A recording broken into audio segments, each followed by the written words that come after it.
Good morning students, welcome to science class. உங்களை அறிவியல் வகுப்பிற்கு அன்புடன் வரவேற்கிறேன். In the previous class we learned about algae, protozoa, prion and virion. வணக்கம் மாணவர்களே, சென்ற வகுப்பில் பாசிகளை பற்றியும் புரோட்டோசோவா பற்றியும் பிரியான்கள் பற்றியும் விரியான்கள் பற்றியும் படித்தோம். Today we are going to learn about uses of microorganism. இன்று நாம் நுண்ணுயிர்களின் பயன்பாடுகள் பற்றி படிக்க இருக்கிறோம். Microorganisms are useful in different fields such as medicine, agriculture and industry. நுண்ணுயிர்கள் பல்வேறு துறைகளில் பயன்படுகிறது. மருத்துவம், விவசாயம், தொழிற்சாலை போன்ற துறைகளில் பயன்படுகிறது. First let us see medicine. அதாவது முதலில் நுண்ணுயிர்களின் பயன்பாடு மருத்துவத்தை பற்றி பார்ப்போம். We obtain antibiotics and vaccines from microbes. அதாவது நாம் நுண்ணுயிர்களிலிருந்து எதிர் உயிர் கொல்லிகள் மற்றும் தடுப்பூசிகளை பெறுகிறோம். Antibiotics, the word anti means against.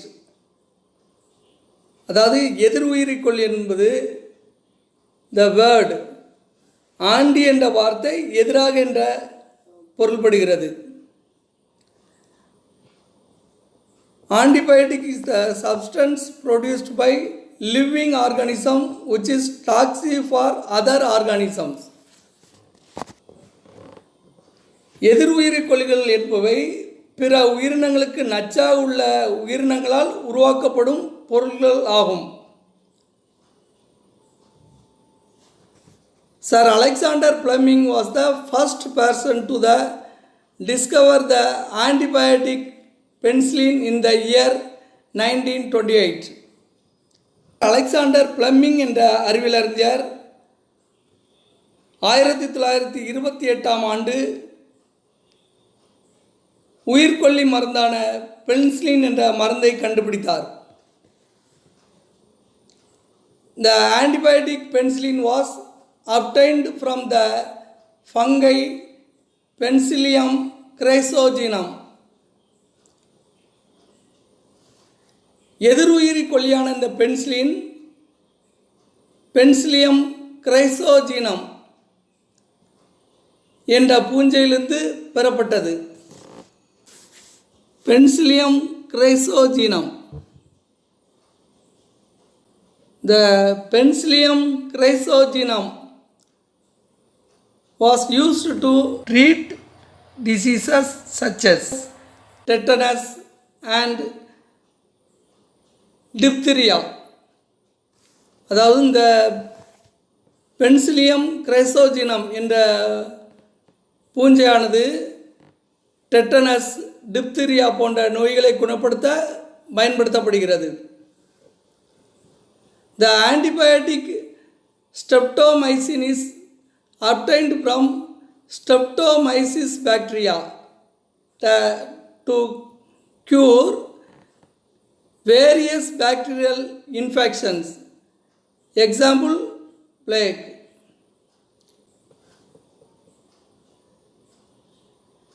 Streptomycin என்னும் எதிர் உயிரிக்கொல்லி ஸ்ட்ரெப்டோமைசிஸ் என்ற பாக்டீரியாவிலிருந்து பெறப்படுகிறது. இது பல்வேறு வகையான பாக்டீரியா தொற்று சிகிச்சை அளிக்க பயன்படுகிறது. எடுத்துக்காட்டாக பிளேக் என்ற கொள்ளை நோய். Next let us see vaccines.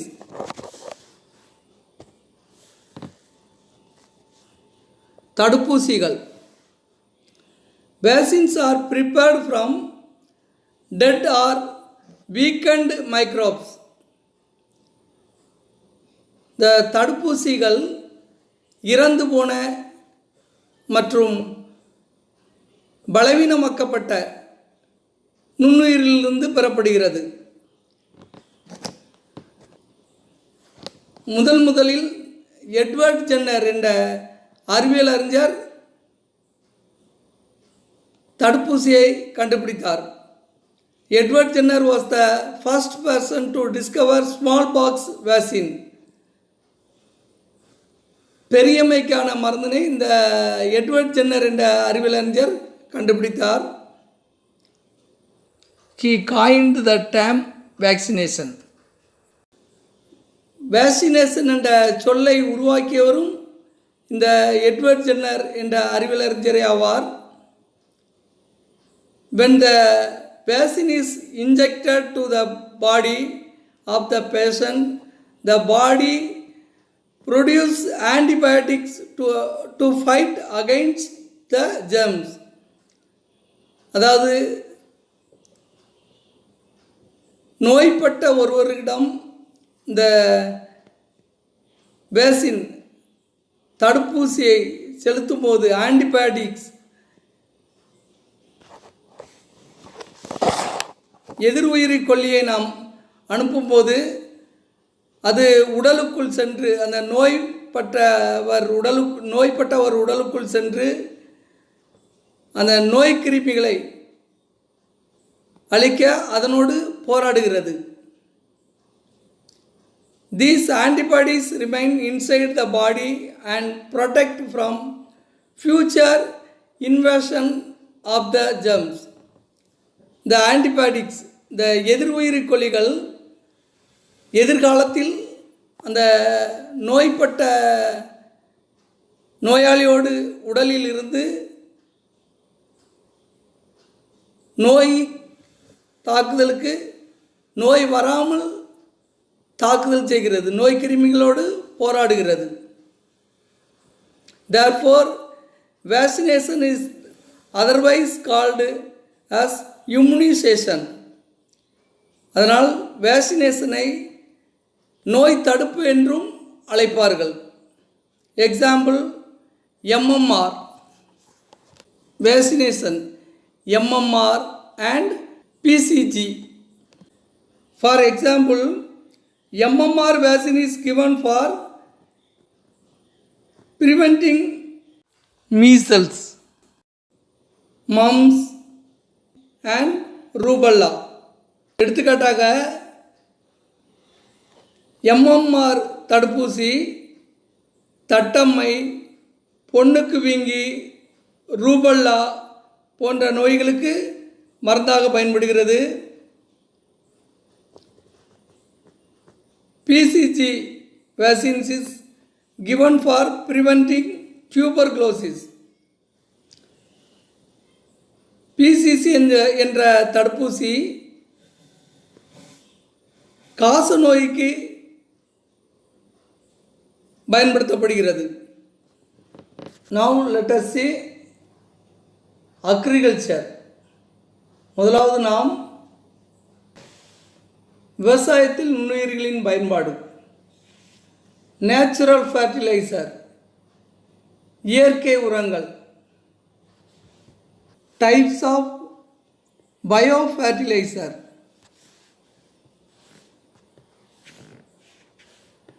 உயிரி உரங்களின் வகைகள். Rhizobium, Acetobacter, azolla fungi, PIM பூஞ்சை. நேச்சுரல் ஃபர்டிலைசர்ஸ், இயற்கை உரங்கள். Micro organisms are called as decomposers because they act upon degradable wastes. அதாவது நுண்ணுயிர்கள் கழிவுகளை சிதைவடைய செய்வதால் அவை சிதைப்பவைகள் என்று அழைக்கப்படுகிறது. During the process, nitrates and other inorganic nutrients are released into the soil, making the soil fertile. இந்த நிகழ்வின் போது நைட்ரேட்டுகள் மற்றும் கனிம ஊட்டப்பொருட்கள் மட்கும் கழிவிலிருந்து வெளியேறி மண்ணை வளமுடையதாக மாற்றுகிறது. இது இயற்கை உரம் என்று அழைக்கப்படுகிறது. அடுத்ததாக பயோ கண்ட்ரோல் ஏஜென்ட்ஸ், அதாவது உயிரி கட்டுப்பாட்டு காரணிகள். Microbes are used to protect the crops from pests. Some of them are given below. அதாவது தீங்கு உயிரிலிருந்து பயிர்களை பாதுகாக்க நுண்ணுயிர்கள் உதவுகிறது. அவற்றை பற்றி பார்ப்போம். First one, Bacillus thuringiensis, BT cotton. அதாவது Bacillus thuringiensis என்ற மருந்தானது BT காட்டன், அதாவது பஞ்சி பருத்தியில் பூச்சிகளை கட்டுப்படுத்த பயன்படுத்தப்படுகிறது. படத்தில் உயிரி கட்டுப்பாட்டு காரணி Bacillus thuringiensis என்ற நுண்ணுயிரி பயிரில் செலுத்தப்படுகிறது. ஐரோப்பிய சோள துளைப்பான் தொற்றால் பாதிப்படைந்த தாவரத்துக்கு செலுத்தப்படுகிறது. இந்த தாவரத்தை சாப்பிட்ட பூச்சிகள் இறந்து விடுகிறது. Bacillus thuringiensis micro organism. Crops is infected by European corn borer. அதாவது Bacillus thuringiensis என்ற நுண்ணுயிரிய ஐரோப்பிய காளானில் செலுத்தப்படுகிறது.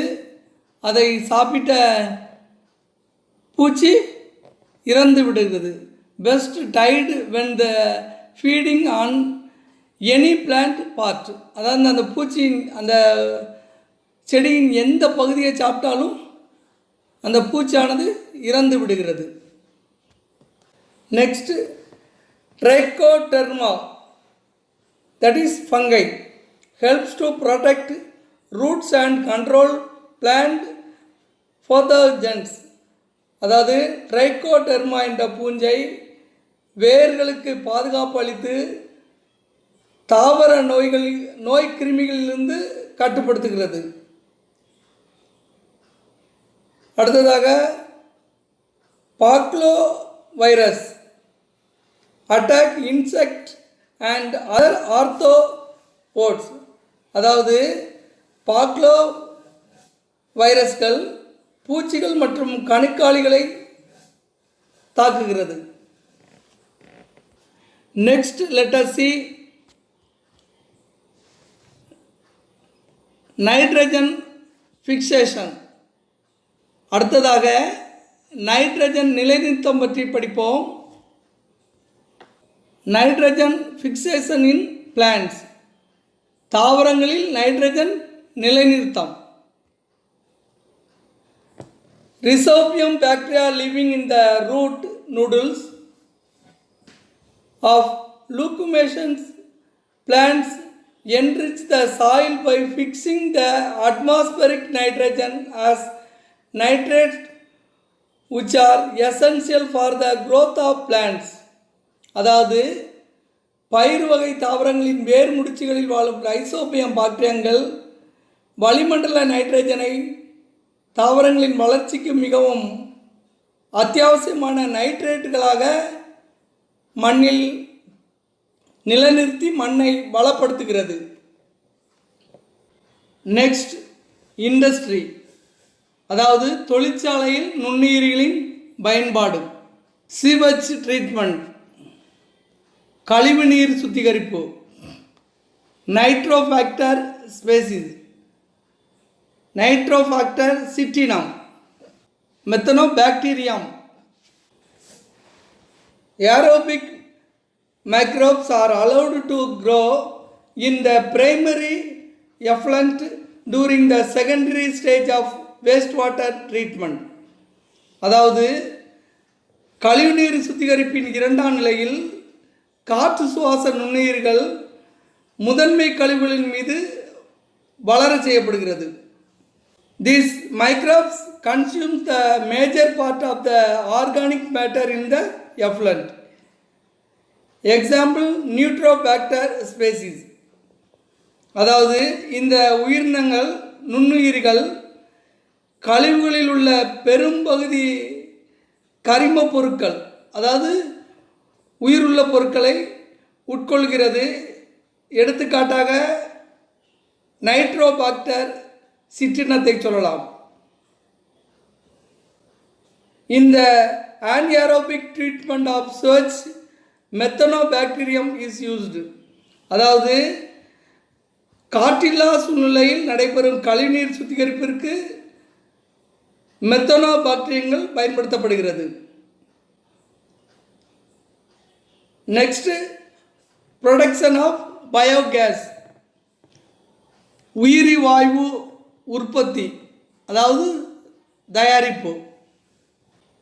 மீத்தேன், பயோகேஸ், மீத்தேன் உயிரி வாயு. Human and animal fecal matter and plant waste are broken down by anaerobic bacteria to produce methane, that is biogas, along with carbon dioxide and hydrogen.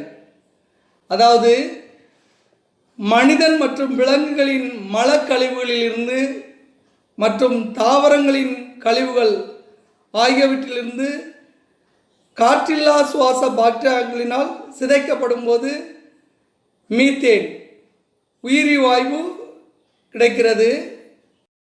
அவை carbon tie ஆக்சைடையும் ஹைட்ரஜனையும் உற்பத்தி செய்யும்.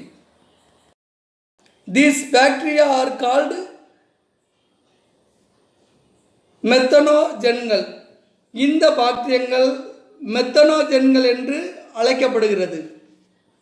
Next, production of alcohol and wine. அடுத்ததாக alcohol மற்றும் திராட்சரசம் தயாரிப்பு பற்றி பார்ப்போம். Yeast. Alcoholic drinks are prepared by fermentation process using yeast. அதாவது ஆல்கஹால் பானங்கள் ஈஸ்டின் உதவினால் நொதித்தல் முறையில் தயாரிக்கப்படுகிறது. Sugars present in grapes are fermented by using yeast. திராட்சையில் உள்ள சர்க்கரைகள் ஈஸ்டினால் நொதிக்க வைக்கப்படுகிறது. Beer is produced by the fermentation of sugars in rice and barley. அரிசி மற்றும் பார்லி தானியங்களிலிருந்து சர்க்கரையை நொதிக்க வைப்பதன் மூலம் பீர் தயாரிக்கப்படுகிறது. Next, microbes in retting and tanning. அதாவது மிருதுவாக்குதல் மற்றும் தோல் பதனிடுதலில் நுண்ணுயிர்களின் பங்கு. Example, pseudomonas aeruginosa. Flax plants are tied in bundles and kept in water. அதாவது ஆழி தாவரங்கள் இந்த முறையில் கட்டுகளாக கட்டி தண்ணீரில் மூழ்கும்படியாக வைக்கப்படுகிறது. Bacteria loosen the supporting fibers of the stems by acting on the stem tissues. அவ்வாறு வைக்கும்போது பாக்டீரியாக்கள் அந்த செடியிலிருந்து தண்டு மற்றும் நாரிலிருந்து திசுவாக வெளிவருகிறது. அவ்வாறு வைக்கும்போது தண்டு பகுதியில் உள்ள திசுக்களின் மீது பாக்டீரியங்கள் செயல்பட்டு அவற்றின் வலிமையான ஆதரவு நாறுகளை தளர்த்துகிறது. This process is known as detting. இந்த முறைக்கு மிருதுவாக்குதல் என்று பெயர். Leaned thread is made from these fibers. Example, Pseudomonas aeruginosa. Lenin நூல் இலைகள் இந்த நார்களிலிருந்து தயாரிக்கப்படுகிறது. எடுத்துக்காட்டாக Pseudomonas எரிஞ்சினோசா. In Tanning Industry Bacteria act upon the skin of animals and makes it soft and therefore it becomes pliable. தோல் பதனிடும் தொழிற்சாலையில் பாக்டீரியங்கள் விலங்குகளின் தோலின் மீது செயல்பட்டு அவற்றை மென்மையாக்குகிறது மற்றும் தோல் வளைந்து கொடுக்கும் தன்மையையும் பெறுகிறது. அசைன்மெண்ட். What are antibiotics? எதிர்உயிர்கொல்லி என்றால் என்ன? மீண்டும் அடுத்த பாடவேளையில் சந்திப்போம். நன்றி, வணக்கம்.